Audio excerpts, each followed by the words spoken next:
Hello, Kevin Callahan here. You know, I get asked all the time, Kevin, how come your shirts always look so nice? I know, just kind of the way it is. But what I'd like to do today is show you just how I iron a shirt.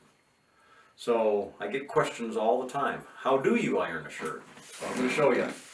Okay, first thing you do, this is our iron away collapsible fold down iron system that we've got in our wall, which is kind of nice. I've always had a hard time trying to figure out where to put the ironing board.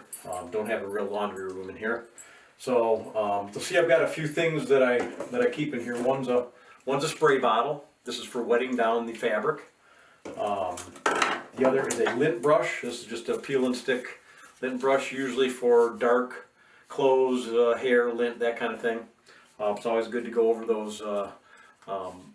Even a suit or something like that before you go out, and make sure you got all the lint off.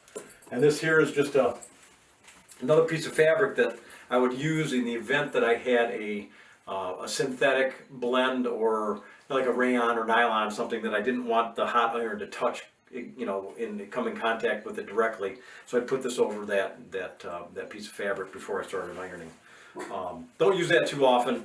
My wife's clothes tend to be a little bit more on the synthetic side, and you can hear my dog in the background. She must see a squirrel. Hold on, I'm gonna go out and check, see what that dog's doing. No squirrel that I can see anyway, but one thing to point out, here's a shirt I'm gonna be ironing. One thing to point out is that if you take your clothes out of the dryer and shake them out and hang them up, you're gonna have a lot less wrinkles than if you let them sit there. So as soon as the dryer gets done, pull them out while they're still warm, shake them, hang them on a dryer, and you don't have to, you'll still probably have to iron a little bit depending on the fabric, but you may not have to worry about it or have to do as much work. Okay?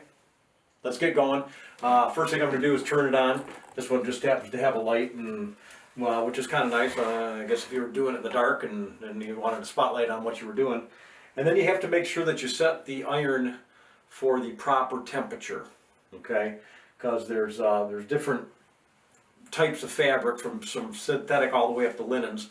Linen, cotton take a really high temperature, much easier to iron in my book. I guess cotton can kind of get real wrinkly, but the synthetics and silks and wool, they tend to be a lower temperature iron, so it doesn't get the wrinkles out quite as quickly. It takes a little bit more pressure, but you want to make sure that you look at the label. It should say right on the label. This one says 100% cotton. So you want to make sure you look on the label to see what type of fabric it is. One time I was ironing a dress for my wife, and I burned a hole right through it. And then I had to go and say, you better pick something else out to wear today. That wasn't very much fun, I want to tell you. So anyway, so I'm going to put this one on cotton. I'm going to show up, I'll get a close-up of this also. But I'm going to put this on cotton, and let's let that shirt warm up, and we'll get going. Okay, I did want to show you real quick before we got going the settings. You can see right now it's off. Synthetic, silk, wool, cotton, and linen. The iron gets hotter as you go up, so we'll go ahead and just flick it on. And like I said, we're going to be ironing on cotton. So very, very important. Trust me on this one. You don't want the iron to be too hot. Like I said, the cotton shirt. I'm going to go ahead and unbutton the collar. Got to be kind of careful. Sometimes those collar buttons aren't on very well. Nothing worse than pulling a button off when you're in the middle of ironing something you're going to wear that day. Now, I'm going to go ahead and lay this on out, and I'm going to be using my water bottle to mist it. Tend to not put water into the iron, because I've found that it does rust the inside. Now, you're supposed to use distilled water and all that, but it still can rust the inside of the iron, cause spotting on especially lighter color fabrics. So I've always opted for this type of a spray bottle. So you're just going to be basically misting this thing on down. My mom used to use an old Coke bottle, glass Coke bottle with a little stopper inside, and she'd shake it and then get it wet. I mean, you can flick your wet hands on it, whatever, to get a little bit of water on there, so when you hit it with the iron, it turns it to steam. That's how I steam iron a shirt, okay? All right, we'll show you how this all works. Okay, I already missed it, but we're going to go ahead and, like I said, you're going to mist this shirt down on the front. And you're going to take this iron, you're going to want to try to keep this shirt stretched taut as you work your way around. You don't want to put wrinkles into the shirt like I did right here, because when you iron in a wrinkle with steam, it tends to be harder to get out. Okay.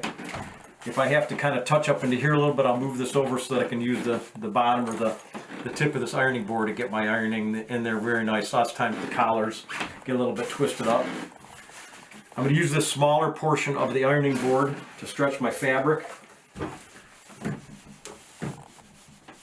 And a little bit of pressure. Cotton, again, since it's so hot, and I get to use a little bit more water on something like that. So we're just going to go ahead and spray that on down. Get up onto the yoke of the shirt up in here.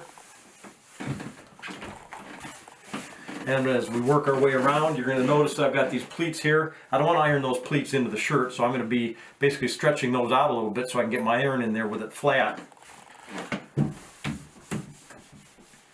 That way I don't get creases by those pleats.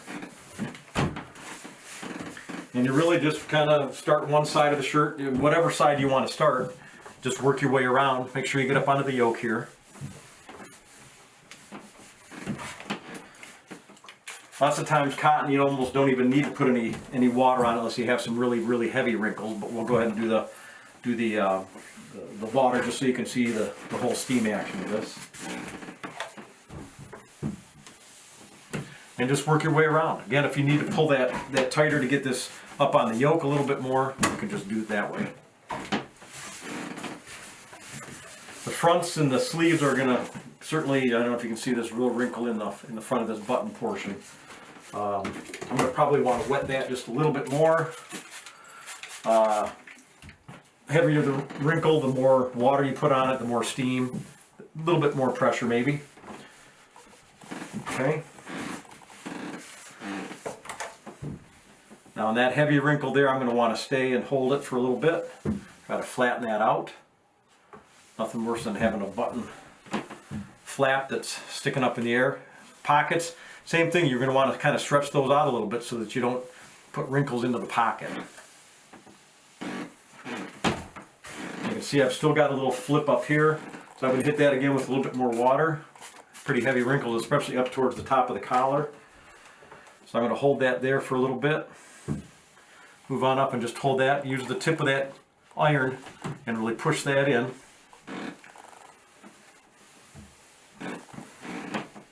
Okay.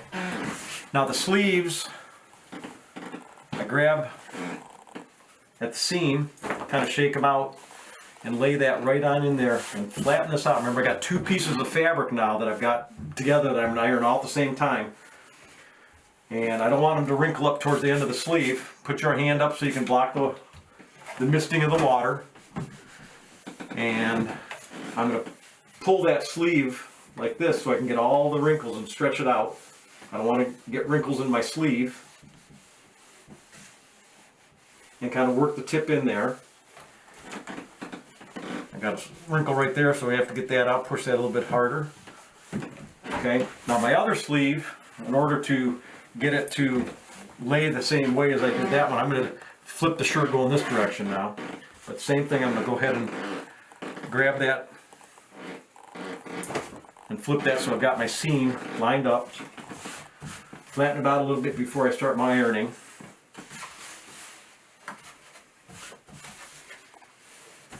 I'm going to go ahead and wet it on down.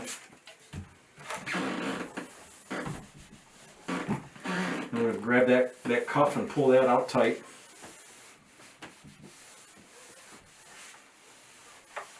Okay. Collar I usually do from the other side because you're going to be holding on to that for a long time.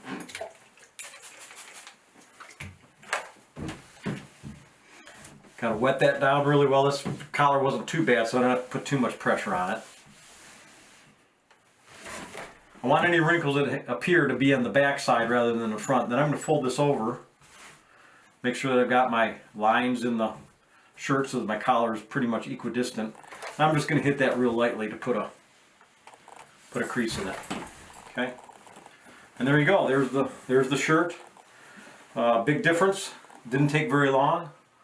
And with practice, you get to go rather quickly with this. So I hope you found this of some help.